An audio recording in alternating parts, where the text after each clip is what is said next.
Selama menjalin hubungan dengan Ronald Tanur, almarhum Dini atau korban diketahui kerap mendapatkan penganiayaan. Lantas apa yang membuat korban bertahan dalam sebuah hubungan yang bisa dikatakan tidak sehat? Dan kenapa sosok kekasih yang seharusnya menjadi pengasih justru menjadi sosok yang ringan tangan hingga berujung pada maut?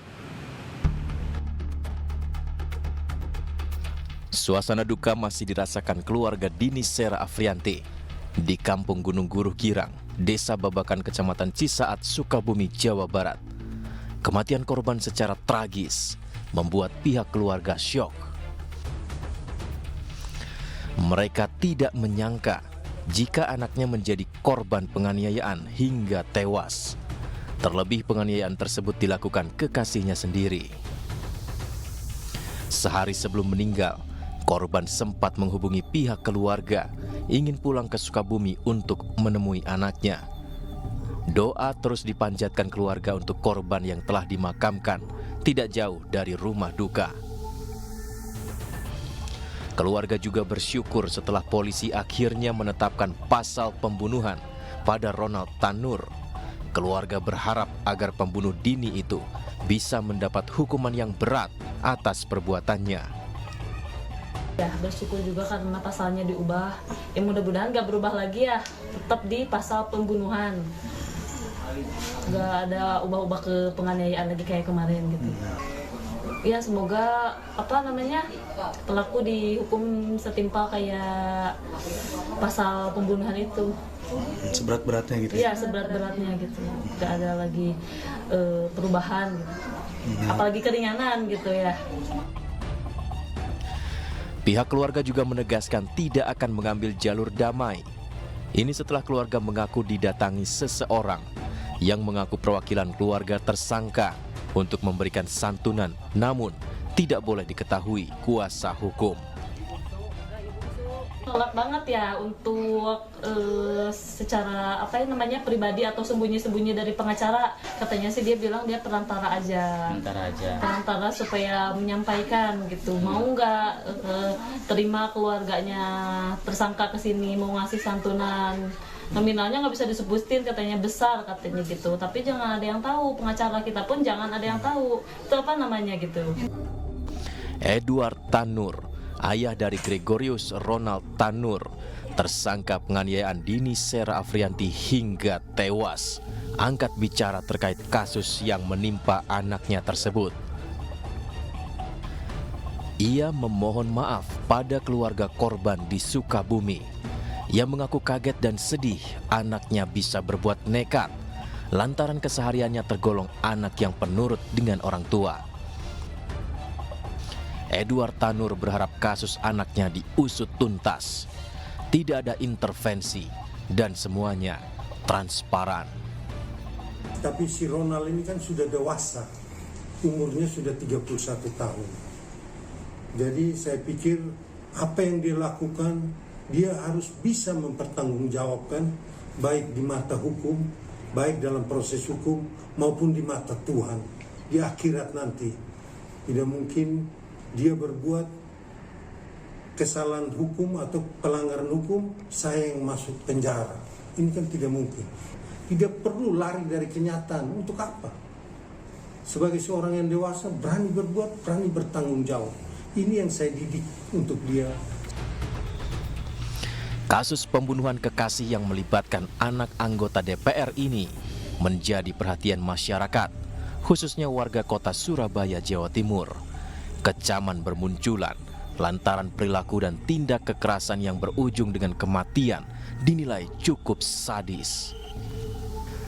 Psikolog Universitas Airlangga Surabaya, Dewi Retno Suminar menilai tidak adanya keseimbangan dalam menjalin hubungan karena perbedaan status sosial menjadi penyebab terjadinya kekerasan dalam berpacaran. Selain itu, tidak adanya kematangan emosi pada pelaku juga merupakan faktor dari tindakan pelaku dalam melakukan kekerasan. Pada kepada pelaku tidak mengalami ketidakmatangan, belum memiliki kematangan secara emosi.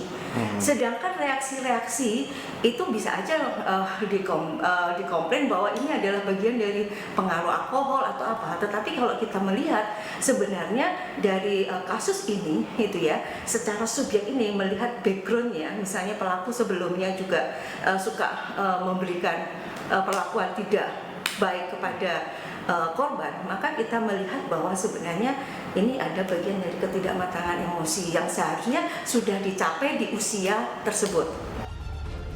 Sementara pada sisi korban, menurut Dewi, rasa takut kehilangan dan budak cinta menjadi penyebab korban bertahan menjalin hubungan dengan pelaku meski kerap mendapat perlakuan kasar.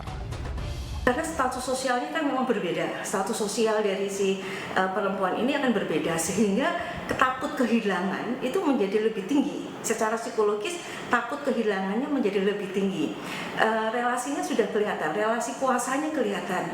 Karena situasi ini yang satu lebih power, lebih berkuasa dibandingkan yang satunya. Nah, inilah yang harus dipelajari bahwa di dalam psikologi itu kita dalam relasi hubungan antar person itu dalam hubungan percintaan itu sebenarnya harus melihat kedua, harus melihat keseimbangan, tidak bisa satu lebih kuasa dibandingkan yang lainnya. Ditambahkan Dewi, kaum wanita seharusnya mengedepankan perilaku asertif atau ketegasan dalam menjalin suatu hubungan percintaan, seperti berani mengatakan tidak. Selain itu, tetap menggunakan logika di balik perasaan. Kasus ini seharusnya bisa menjadi pembelajaran jika tindak kekerasan tidak dibenarkan dalam suatu hubungan apapun alasannya. Semoga tidak ada dini-dini lainnya yang harus menjadi korban di tangan orang terdekatnya. Hukuman berat juga harus diberikan pada pelaku tindak kekerasan pada wanita agar bisa menjadi efek jera dan tidak dicontoh orang lain.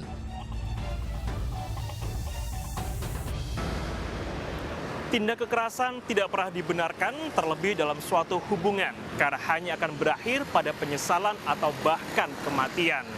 Gunakan akal logika agar tidak terjerat cinta buta, baik itu hanya karena harta ataupun tahta. Karena cinta sejatinya selalu membawa bahagia dan bukanlah derita. Bersama-sama pemirsa, kita nantikan proses hukum yang akan dijalani Ronald Tanur, sang pembunuh kekasih. Tentu masyarakat atau khususnya keluarga almarhum Dini atau korban berharap pihak penegak hukum bisa menjunjung tinggi asas profesionalitas dan juga menjunjung tinggi asas keadilan. Saya Oke Risandi, tetap saksikan realita drama di balik peristiwa.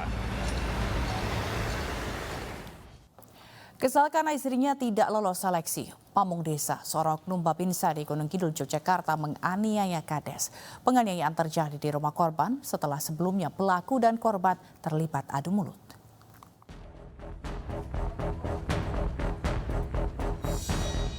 Oknum Babinsa di Gunung Kidul, Yogyakarta menganiaya kepala desa lantaran kesal istrinya gagal dalam seleksi calon perangkat desa.